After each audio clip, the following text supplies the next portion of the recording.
Doc is a new character Sure. to the franchise, so tell fans what they can expect from him.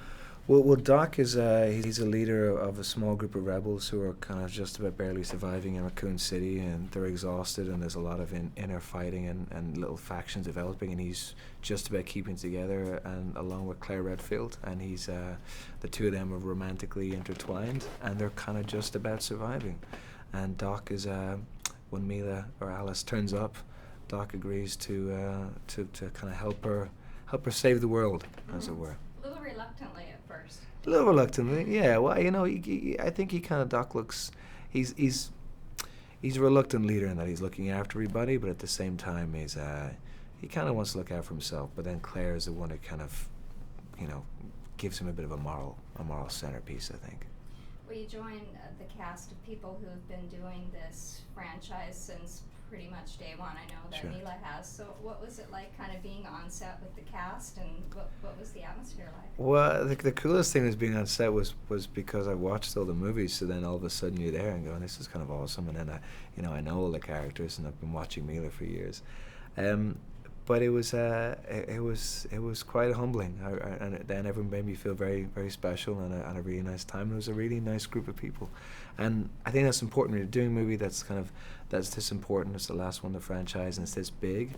You kind of want to work with people you like, and so you're working long hours, and it's difficult and it's tough. But if you get on with people, it makes it fun.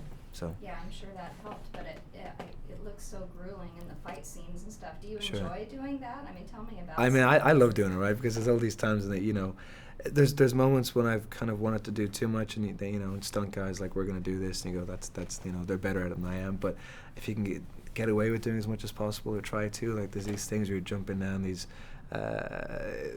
big drawbridges and stuff, and it's like, and then you're just shooting zombies as an explosion, and you just got to get thrown across the room, and I mean, that's fun. Right? When you're like 18 years old or 14 years old, that's kind of what being an actor is in your head, right? It's exploding stuff, zombies, shooting guns, running through swamps. That's, that's the big kid in me, right?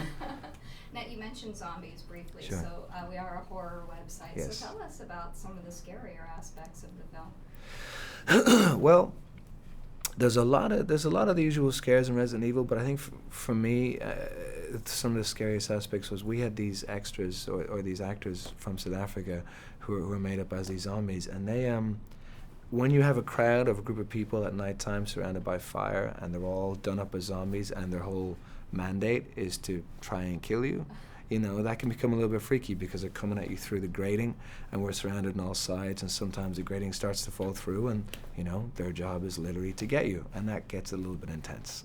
There was moments when it got a little bit hairy, right? It's like, just okay, hang on a second.